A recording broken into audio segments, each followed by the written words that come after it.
എല്ലാവർക്കും സുഖമാണെന്ന് വിശ്വസിക്കുന്നു. ഡെയിലി അപ്ഡേറ്റിലേക്ക് എല്ലാ ആളുകൾക്കും സ്വാഗതം.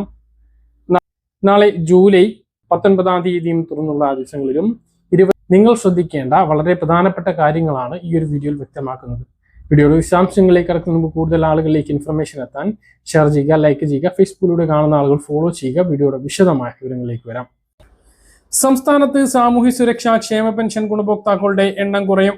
വെള്ളിയാഴ്ച തുടങ്ങിയ മസ്റ്ററിംഗ് പൂർത്തിയായ ശേഷം കർശനമായ പരിശോധനയിലൂടെ അനർഹരെ ഒഴിവാക്കാനാണ് സർക്കാരിന്റെ പുതിയ നീക്കം. നിലവിൽ 66.22 ലക്ഷം ഗുണഭോക്താക്കളാണ് വിവിധ പെൻഷൻ വിഭാഗത്തിലായി സംസ്ഥാനത്തുള്ളത്. സാമൂഹ്യ സുരക്ഷാ പെൻഷൻ വാങ്ങുന്നവർ 51.87 ലക്ഷം പേരും ക്ഷേമനിധി ബോർഡുകളിൽ നിന്നും പെൻഷൻ വാങ്ങുന്നവർ 14.35 ലക്ഷം പേരുമാണ്. ഇത്രയധികം പേർക്ക് UDF സർക്കാർ പ്രഖ്യാപിച്ച 3000 രൂപ ക്ഷേമ പെൻഷൻ നൽകണമെങ്കിൽ മാസം തോറും 1986 കോടി രൂപ വേണം. നിലവിൽ 2000 രൂപയാണ് ക്ഷേമ പെൻഷൻ ലഭിക്കുന്നത്. അനർഹരെ ഒഴിവാക്കി വർദ്ധിപ്പിച്ച പെൻഷന്റെ സാമ്പത്തിക ബാധ്യത കുറച്ചു കൊണ്ടുവരാനാണ് സർക്കാരിന്റെ ശ്രമം. എല്ലാ വർഷവും മസ്റ്ററിംഗ് കഴിയുന്നതോടെ മരിച്ചവർ ഒഴിവാക്കപ്പെടാറുണ്ട്. എന്നാൽ പുതുതായി ക്ഷേമ പെൻഷൻ അപേക്ഷിക്കുന്നവർ അതിലേറെ കൂടുതലാണ്. പ്രാദേശിക രാഷ്ട്രീയ നേതാക്കളുടെ ഇടപെടലടക്കം ഇതിനു കാരണമാകുന്നുമുണ്ട്. ഇത്തരത്തിൽ അനർഹമായി കടന്നുകൂടിയവരെ പൂർണ്ണമായും ഒഴിവാക്കും. പുതിയ അപേക്ഷകൾ അംഗീകാരം നൽകുന്നതിന് മുമ്പ് പരിശോധന കർശനമാക്കും. കുടുംബ വാർഷിക വരുമാനം 1 ലക്ഷം രൂപയിൽ കൂടുതലുള്ളവർ, 1 ഏക്കറിലധികം ഭൂമിയുള്ളവർ, ആദായ നികുതി നൽകുന്നവർ, 1000 cc വാഹനം ഉള്ളവർ, മറ്റു പെൻഷൻ വാങ്ങുന്നവർ തുടങ്ങിയവർ നിലവിൽ ക്ഷേമ പെൻഷന് അർഹരല്ല. എന്നാൽ വരുമാന പരിധി കുറച്ചു കാണിച്ചും വിദേശത്ത് ജോലിയുള്ളവരുടെ മറച്ചുവെച്ചും ഒട്ടേറെ പേർ പെൻഷൻ വാങ്ങുന്നുണ്ട്. അർഹരായവർ ഒഴിവാക്കപ്പെടുന്നില്ല എന്ന് ഉറപ്പാക്കുന്നതിനായി മാനദണ്ഡങ്ങൾ പരിഷ്കരിക്കുമെന്നും മുഖ്യമന്ത്രി നേരത്തെ വ്യക്തമാക്കിയിട്ടുണ്ട്. 1 ഏക്കറിലധികം ഭൂമി, വലിയ വീട്, വീട്ടിലെ ആധുനിക സൗകര്യങ്ങൾ എന്നിവയിൽ ഇളവ് വരാൻ സാധ്യതയുണ്ട്. തരിശായി കിടക്കുന്ന കൃഷിയോഗ്യമല്ലാത്ത 1 ഏക്കറിലധികം ഭൂമിയുള്ള ആളുകൾ കുട്ടനാട്ടിൽ കൂടുതലാണ്. അവർക്ക് ഇക്കാരണം കൊണ്ട് പെൻഷൻ മുടങ്ങുന്ന സാഹചര്യമുണ്ട്. റേഷൻ കാർഡിലെ ഏതെങ്കിലും ഒരു അംഗം വലിയ വീട് വെച്ചതിന്റെ പേരിൽ പെൻഷൻ മുടങ്ങുന്ന സാഹചര്യവും ഉണ്ട്.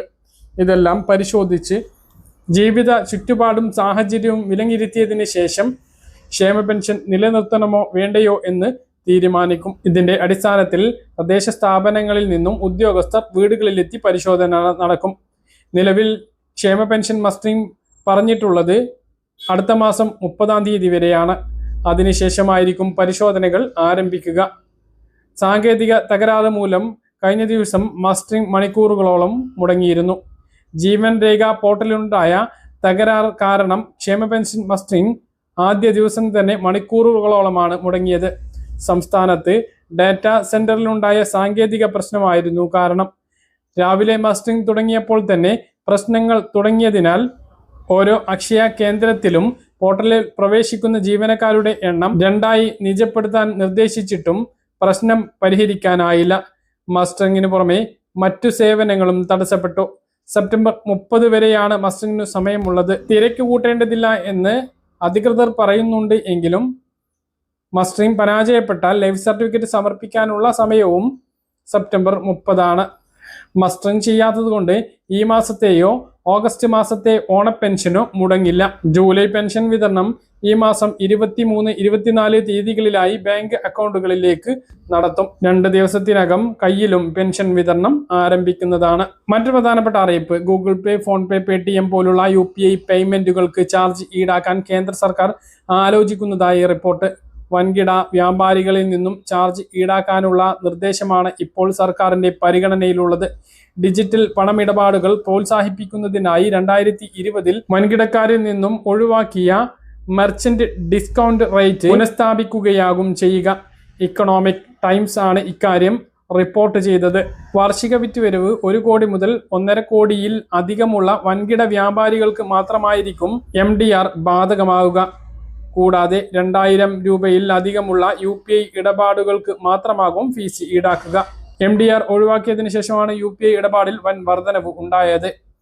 NPCIയുടെ കണക്കുകൾ പ്രകാരം 2016-17 സാമ്പത്തിക വർഷത്തിൽ വെറും 2 കോടി രൂപയായിരുന്നു UPI ഇടപാടുകൾ നടത്തിയിരുന്നത്.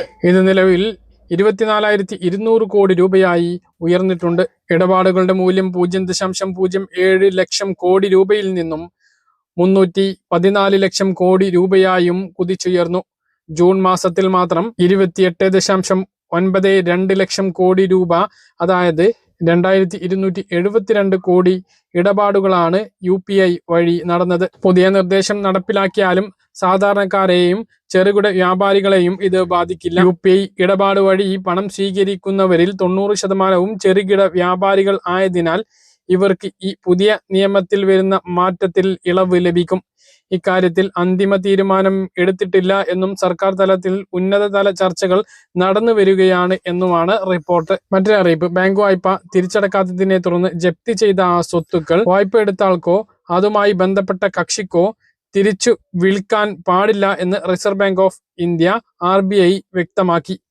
ഇത്തരം സ്വത്തുക്കൾ പരസ്യമായി ലേലത്തിലൂടെ മാത്രമേ ബാങ്കുകൾ വിറ്റഴിക്കാവൂ എന്നും പുതിയ മാർഗനിർദ്ദേശത്തിൽ നിർദ്ദേശിക്കുന്നു.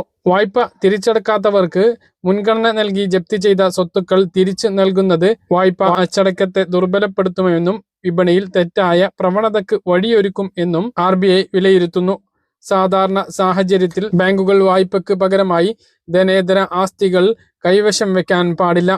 എന്നാൽ വായ്പ നിഷ്കർഷിച്ച ആസ്തിയായി NPA മാറുകയും നിയമപരമായോ കരാർപരമായോ നടപടികൾ സ്വീകരിക്കേണ്ട സാഹചര്യം ഉണ്ടാവുകയും ചെയ്താൽ ഈടായി നൽകിയ സ്വത്തിന്റെ ഉടമസ്ഥാവകാശം ബാങ്കുകൾക്ക് ഏറ്റെടുക്കാം എന്ന് RBI വ്യക്തമാക്കി.